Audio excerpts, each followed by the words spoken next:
everyone, it's Lynette with Charmed Grammy Crochet. How are you today? Today is the 18th, the day after St. Patrick's Day. I hope everyone had a great St. Patrick's Day. Not too much partying, too much green beer and green shots and all that stuff. We did not really party for St. Patrick's Day. We went to Sedona. We went to Sedona yesterday and it was amazing, but that will be in another video. Today's video is a crochet video, so if you are here for crochet and knitting, because I'm learning to knit, you've come to the right place because I have stuff to talk about. If you're here for travel, that'll be in another video. I don't know if I'm going to do a travel video. I think I'm just going to do Arizona all in one video. But maybe not, because I took about a bazillion pictures in Sedona yesterday. If you've not been, it's really a good place to see. The majestic of it, the majesticness of it just was amazing. And on a personal note, I told you that I would tell you about, we're having some trouble with the camper. So real quick, we'll just get into that. When we were leaving, I don't know if it was Texas or New Mexico, Roy noticed that there was some weird wear on the tires, and he keeps really close checkup on all that stuff. Like, we have tire monitors that are in the car that monitor the tire pressure while we're driving. It's important to him. So whatever makes him happy. And he was a school bus driver for a while, and he learned to do this pre-trip stuff, so he pre-trips and it's like what you're supposed to do, and he's meticulous about it. So he pre-trips, and he's like noticing, and he says, I think this tire is wearing weird. And I'm like, I do the penny test, I don't think it looks weird. What do I know? And he's like, no, it's not right. It's not right. I know it's not right. I'm like, okay. So he called, we bought from the General RV, is where we bought our camper from, in Ohio. But there's a General RV here in Arizona. So he made an appointment to take it in. We arrived here on the 8th, and the appointment was for early morning on the 9th. It's an hour's drive, so we had to rehook up and do all that and get it there. And he said, I'm just concerned about this wear on the back tire. Well, they look at it and they said both back tires were worn funny, and they did their inspections, and they said that the bottom line was the back axle is bent, and therefore wearing the tires bad, and the leaf springs are all shot because of the bent axle, apparently. How that happened, I have no idea. But it is covered under warranty, so they're replacing the axle and the leaf springs. I don't think the warranty covers the labor, which is just as expensive as the parts, and they won't replace the two tires that wore badly because of that. But it was very stressful because you don't know if they're going to approve the work. You don't know when they're going to get the approval, and we're only here for a week, so then what do you do? And it's spring break time, so finding campgrounds might be hard, finding a place to stay in general. So I'm freaking out over what, where are we going to be? Where are we going to, Well, as it turns out, we did find an extra spot in this campground, and they're holding it for us. So, I just said a little prayer and said, just make this work out, because I'm freaking out over here. And it worked out. We found in this very same campground, we can be here until if it takes them 2 months to figure it out, we can stay in this spot for 2 months. I don't think it's going to take that long, but we had heard, she said, you know, sometimes it takes like 2 weeks before they give you an approval. Well, we got the approval already. Now it's just getting the parts here. How long will that take?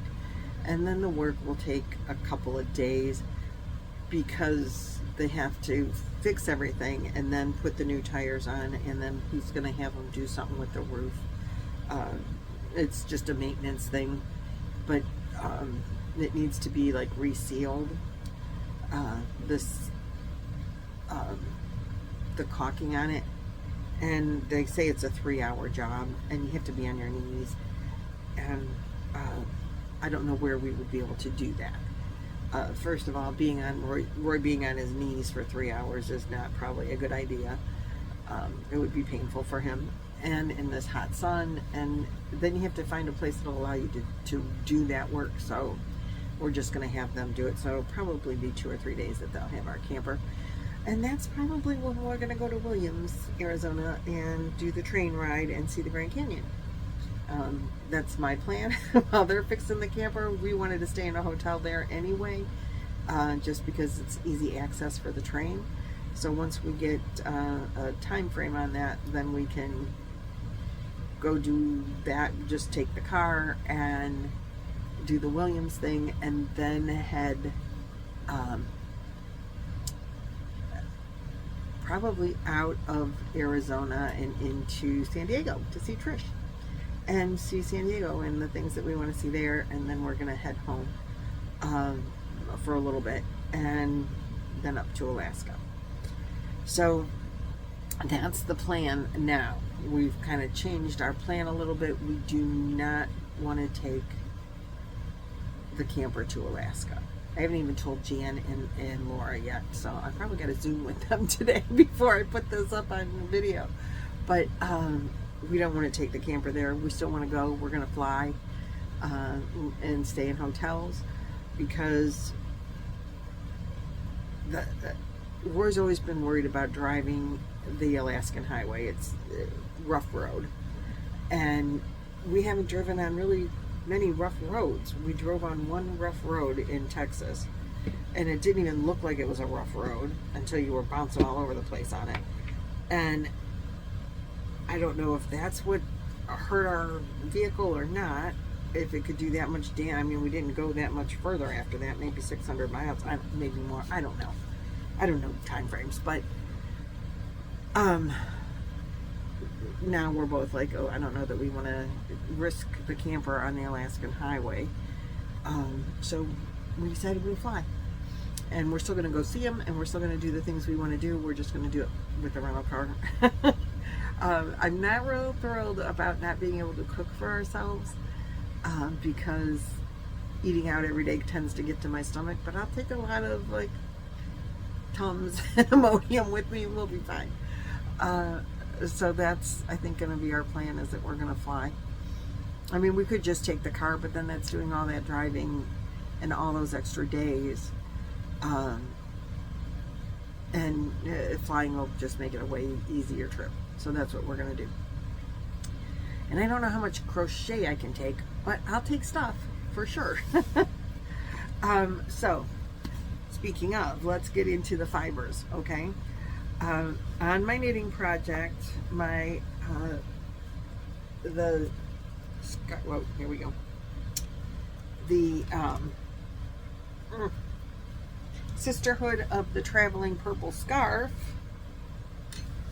I did get all of this last purple in here, and I think this is still from, this is Lynanne's purple, and I did get a whole, well, I don't care.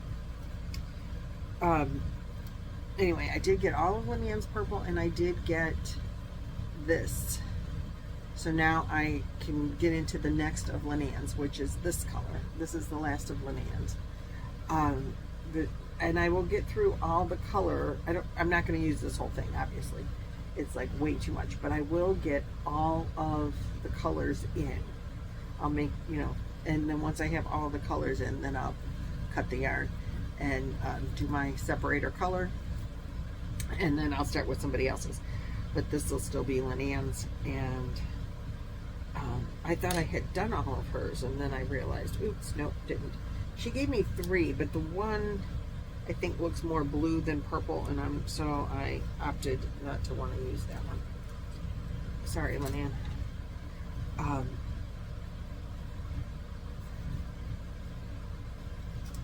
So let me put this back together.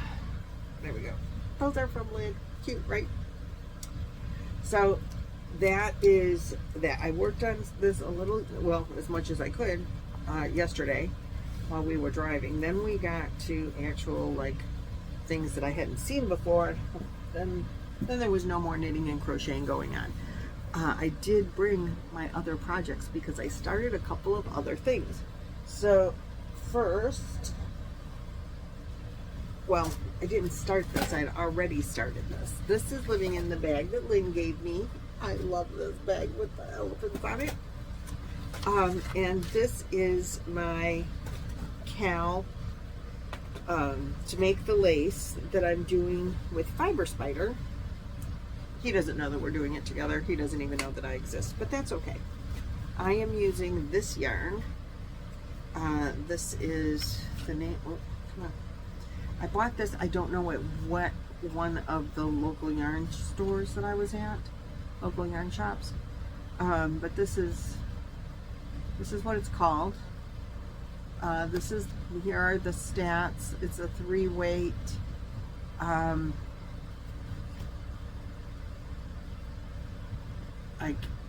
was leaving it for you to read because it's color number 103. Waves, I think is what it's called, and it's organic cotton blended with sea cell and viscose for a silky sheen. And it's vegan yarn, and I can't read everything on it. So anyway, it's this really pretty blue, and I balled it up. Roy was not happy that he had to be the swift. He had to be the swift part of the ball winder stuff with us. I don't know, did it say on there how many yards? I mean, you'd think it would. 306 yards. Yeah, that's what I thought. 306 yards times 2. So we're making lace, and we're knitting it. And I have these on my needles. I found these I bought, I don't remember where. But I started this several times. I did learn how to cast on, long tail cast on. And when I was doing that, one of my friends, Gina, said, to know how much yarn to use for your long tail cast on, take your yarn and wrap it around your hook for that many stitches, and then add a little. I'm like, oh, that was a good idea. Anyway, I got a lot of practice on the long tail cast on, getting it so that I didn't have way too much extra yarn. I have more than I need. And I did it, and I didn't do it right, and I frogged it. The stitches were too big, and I was using a 10 millimeter, and I don't know the number, but I was using a 10 millimeter, and I wasn't liking the way it was turning out. The stitches were way too big. Now, Fiber Spider is very forgiving. He says, this is what it's looking like, guys. This is only, I will start row 6 today. Every other row is an eyelet row. Every other row is a just knit row. So it's really easy as far as that goes. He cast it on 30 stitches. I cast it on 60 because I want it to be wider than 30.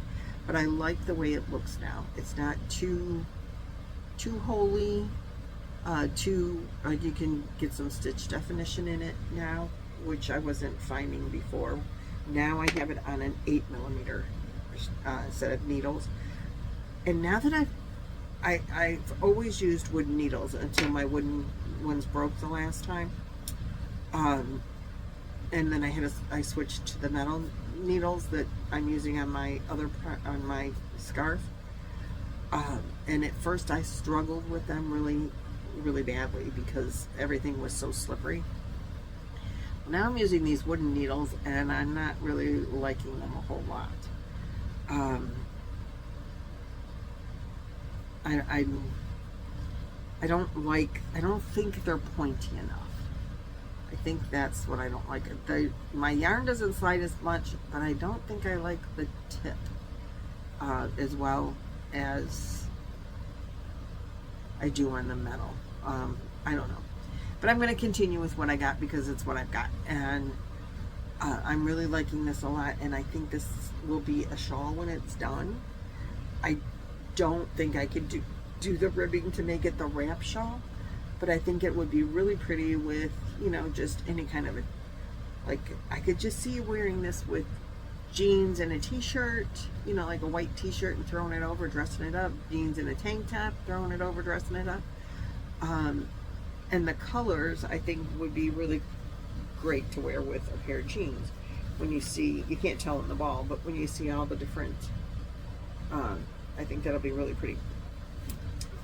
Maybe I only need one skein. I don't know, because knitting uses so much less. So that's where I'm at with this. I'm really liking it. What I'm doing is just repeating the row, and my goal is to do one lace row and one knit row a day.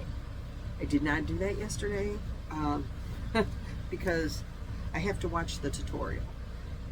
Every row is different and there's no repeats. Like, he's making it up as he goes along, which I don't have a problem with that, but that means you have to sit for, like, I watch it twice, because I do the first 30 stitches, then I repeat that row and do the second 30 stitches, then just knit the next row.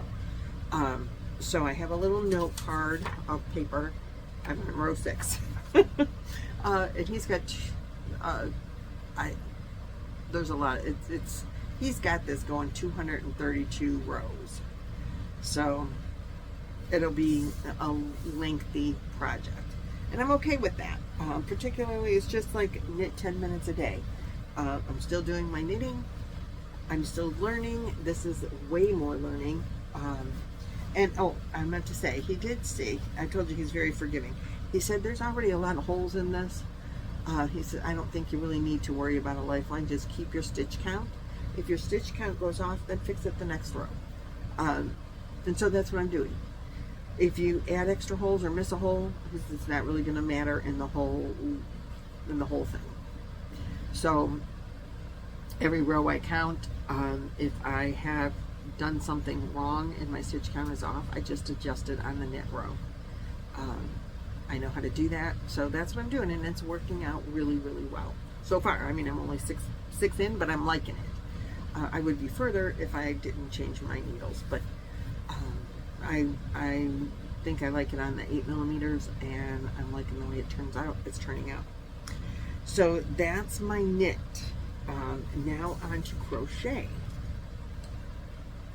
First of all, in Sedona, I bought this really cool bag, and this is living. My new crochet project is living in this really cool bag. Yeah, it doesn't look really cool right now. It does say Sedona, Arizona on it, but it changes color when you get it in the sun. Oh, and I have tags I took off the outside. They're on the outside. So it says it's the magic color changing thing. And it does change color.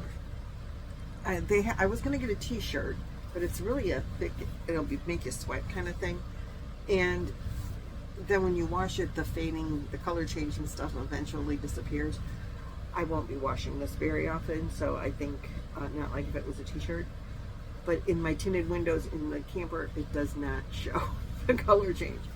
It doesn't get real bright, but we get a blue sky and we get some yellow and some pinks in there, and greens, and very Sedona colors. And this is what I started. Again, a fiber spider. I'm in love with him right now. Craig is my favorite.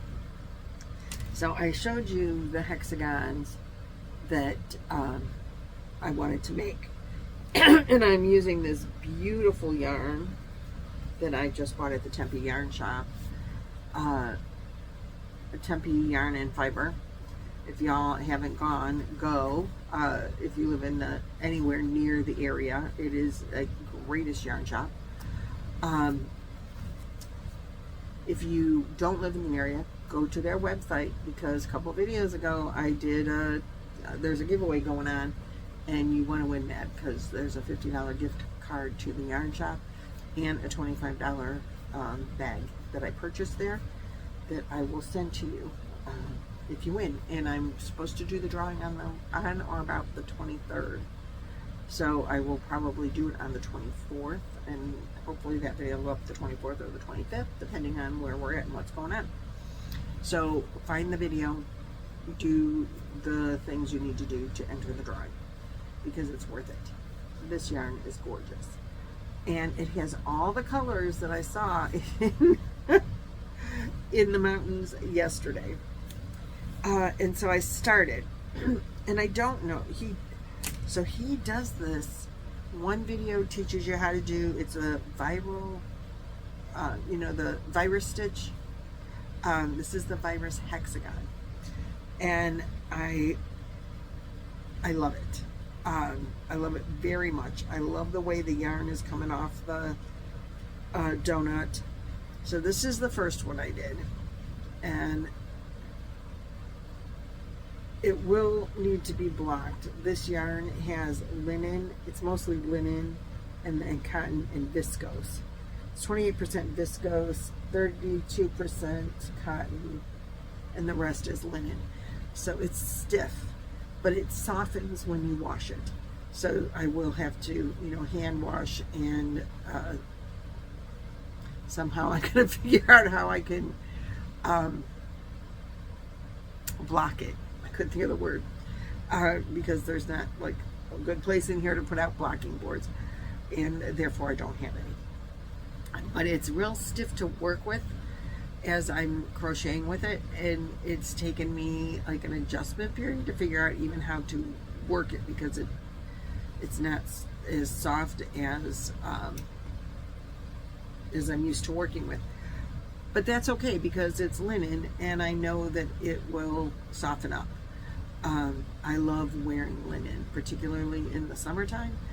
And so I'm not sure what I'm going to make out of this, but this is the first square, and this is the first video. It tells you how to make the first square. Then his second tutorial tells you how to join them. So I did the second tutorial, and now I know how to join my squares. And this is like going full color from like all the colors. I think I'm like starting like a repeat of the colors, and I love it. Just not sure what I want to make out of it,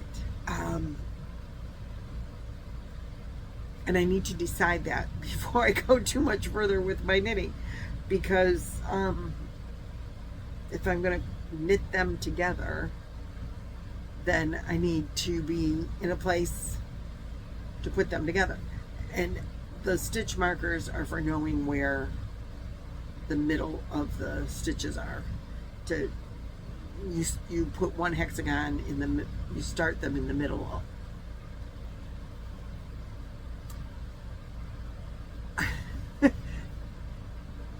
This is the flower petal, like, and you start in the middle of the flower petals to attach.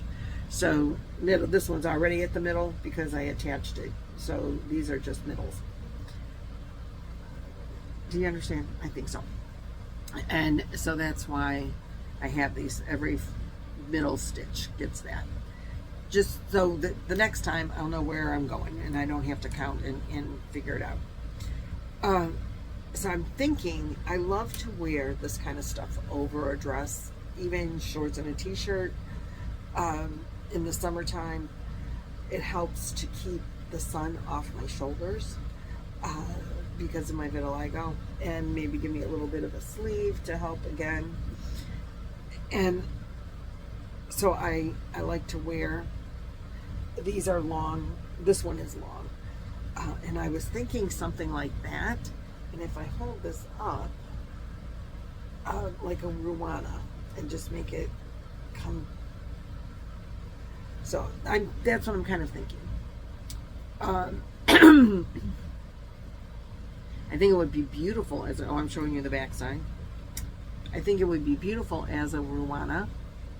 I can just see this all down your back, you know, and then have a solid color clothing on underneath it. And you could go with so many different colors that would, you know, because they're all, well, there's the purple, but they're all like neutralish colors. There's so many color choices you could wear under it. Even this coral would look good, you know. So I'm thinking I just have to figure out how how to put it together that way. I know I'm going to need one in the middle and then more on the side. So maybe 2 down the front, but not attached at the center. So this would have to be the back because I attached it. I kind of have to play with it, I think. He had one laid out in his video as a wrap. I mean, as a, like a triangular, like he was trying to make a triangular shawl out of it. And you know I don't want to do a triangular shawl. I'd rather do just a square wrap than a triangular shawl. And I might do that too. It just might be a lot easier if I just make it into a big rectangle. And then I can still throw it over my shoulders and cover up. And, you know, that's probably what I'm going to do, because that will be the easiest way, to be honest. So that's all I have for you today, guys. Thanks so much for watching, liking, subscribing, all those things that YouTube likes. I like it as well. It helps my channel. And I just appreciate you all so very much. Again, go watch the video to enter the drawing, and I'll see you guys in the next video. Bye-bye.